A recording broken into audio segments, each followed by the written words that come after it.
Naquele tempo, enquanto Jesus falava, uma mulher levantou a voz no meio da multidão e lhe disse: Feliz o ventre que te trouxe e os seios que te amamentaram. Jesus respondeu: Muito mais felizes são aqueles que ouvem a palavra de Deus e a põem em prática. Palavra da salvação. Glória a vós, Senhor. Queridos, deste curtíssimo evangelho, 2 versículos apenas, quero destacar aqui 3 elementos. O primeiro deles está justamente no versículo 27, onde Jesus estava falando a uma multidão e alguém do meio do nada toma a palavra e diz: Feliz, feliz o ventre que te trouxe e os seios que te amamentaram. Queridos irmãos e irmãs, quem é que trouxe Jesus? De quem são os seios de que amamentaram o Senhor? De Nossa Senhora. Então, meus irmãos, cada festa mariana que nós temos, cada celebração eucarística que nós honramos a memória da Virgem Maria, cada terço rosário que nós rezamos, cada novena aos mais variados títulos da Virgem Maria que nós fazemos, cada honraria que nós damos à Virgem Maria, nós estamos vivendo como esta mulher do meio da multidão e disse: Feliz o ventre que te trouxe e os seios que te amamentaram. Que loucos seríamos nós se nós não olhássemos para a Virgem Maria e nós não disséssemos que ela não foi feliz. Feliz por conta dela? Não, mas feliz porque ela trouxe dentro de si e alimentou o próprio Salvador. Por isso que ela, dentre os santos, nós damos a veneração que chamamos de hiperdulia, ou seja, para os santos nós veneramos, mas a Virgem Maria nós a veneramos um pouco mais, e a adoração somente ao nosso Senhor Jesus Cristo. Por quê? Porque ela trouxe o Salvador. Queridos, nós também podemos ser felizes. É claro que você não vai ter dentro de você Jesus. Você não seria nem digna de ter Jesus. A minha mãezinha, que eu falei para ela assistir hoje, não é digna de ter o Senhor no ventre. Ninguém das senhoras mulheres é digna. A Virgem Maria foi a única preparada desde toda a eternidade para receber no seu ventre nosso Salvador. Por isso ela não é uma mulher qualquer. Ela não caiu de acidente. Ela não é uma barriga de aluguel. Da Virgem Maria, às vezes, escutamos por aí, dá a impressão que Jesus precisava de uma incubadora. Põe lá na barriga de Maria. Bom, não. Nossa Senhora foi preparada de tal forma que a carne santíssima, escutem bem o que eu vou falar, a carne santíssima, o sangue preciosíssimo que caiu do lado de Jesus em todas as suas chagas, vem do sangue de Maria. Já parou para pensar nisso? Que Jesus é do DNA da Virgem Maria. Então loucos seríamos nós se nós não a venerássemos, se nós não prestássemos o culto devido que ela precisa, porque ela deu a sua humanidade para que Jesus Cristo pudesse se tornar homem.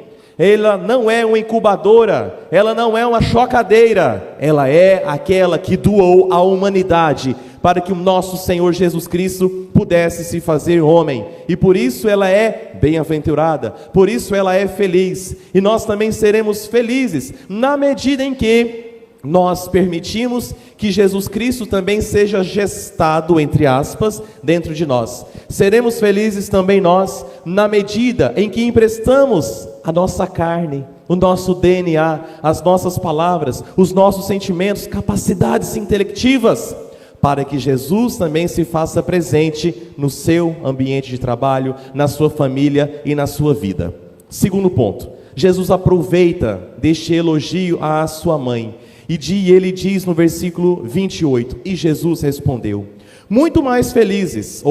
Jesus vai expandir dos laços sanguíneos para os laços do Espírito Santo.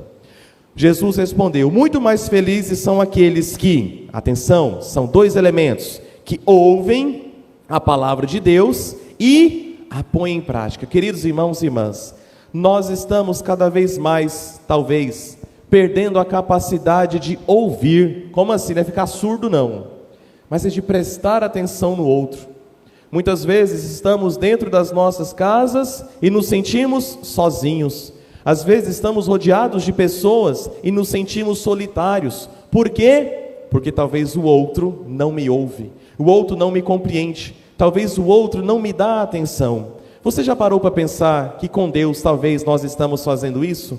Não que Ele precise que nós ouçamos Ele. Ele não é carente igual eu e vocês somos, carentes, dodó e melindrosos. Não. É porque eu preciso ouvir o Senhor. Eu preciso parar e prestar atenção. Portanto, meu irmão e minha irmã, até o celular estou ouvindo, vamos desligar ele. Portanto, meu irmão e minha irmã, ouvir é um exercício. Ouvir é um exercício. É você parar a barulheira que está dentro de você e prestar atenção.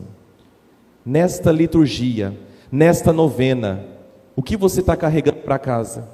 O que você ouviu do Senhor que você precisa mudar? E é mudar para agora já. Ah não, semana que vem eu começo, larga de ser lerdo, é para agora.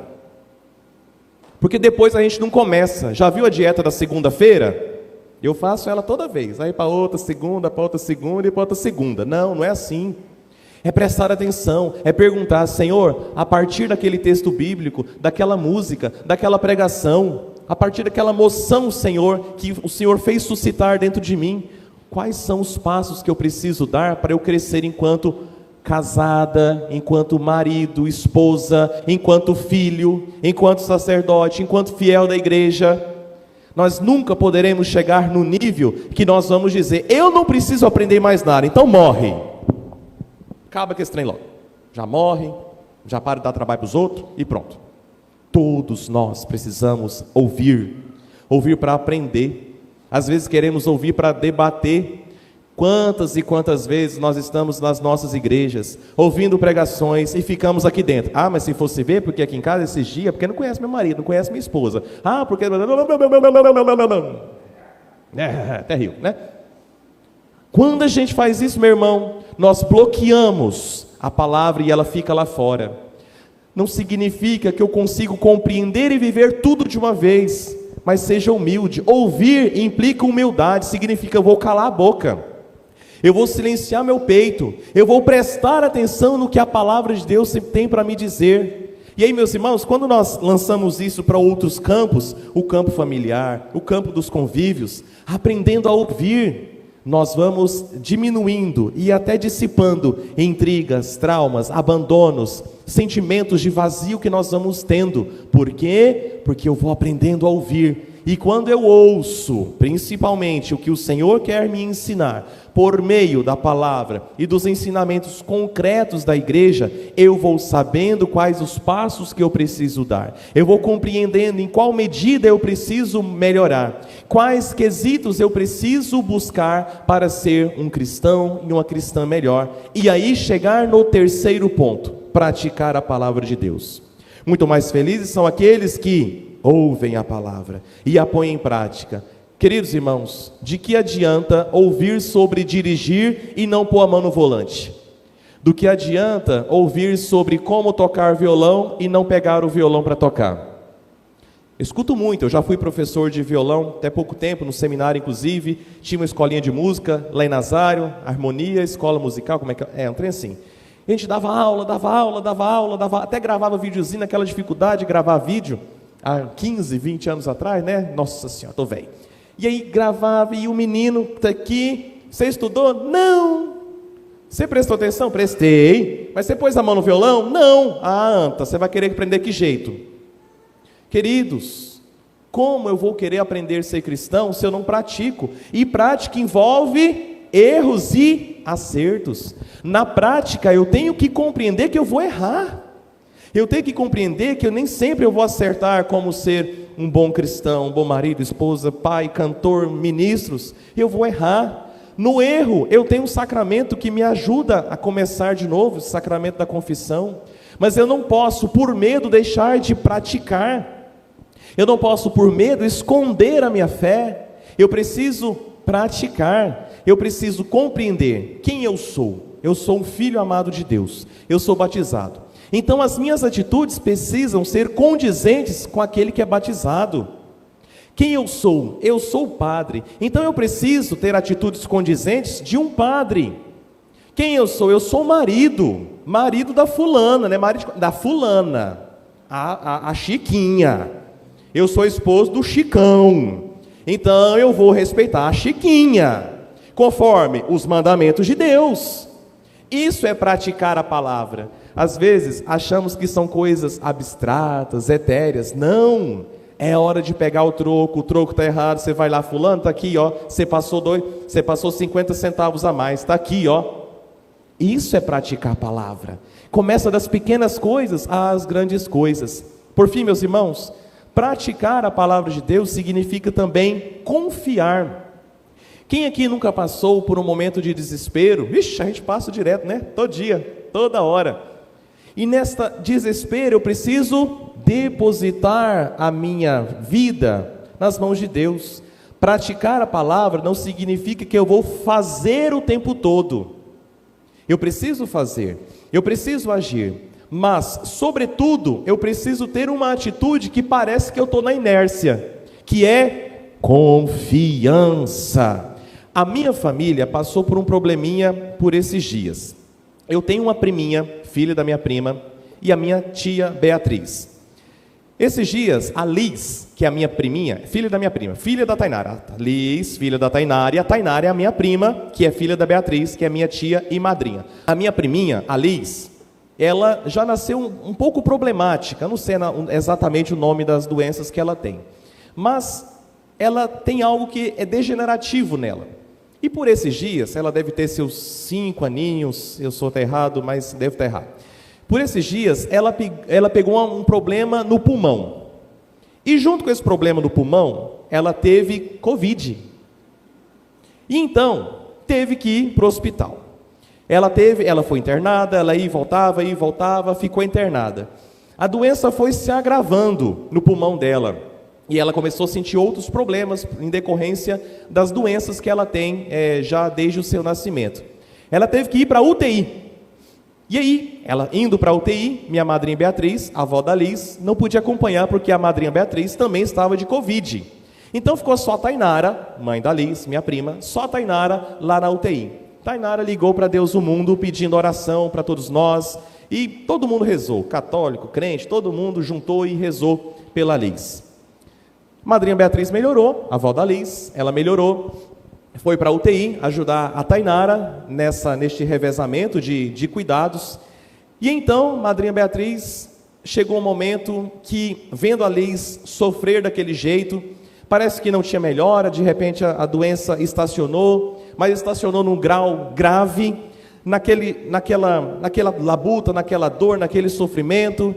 A Liz gritava de dor, me tira daqui, socorro, essas coisas que devem ser horríveis de serem ouvidas, principalmente de uma criança. Madrinha Beatriz, quarta, quinta, sexta, sábado, ela chega no hotel e ela sentia no coração que ela tinha que entregar a Liz. Ela tinha que entregar,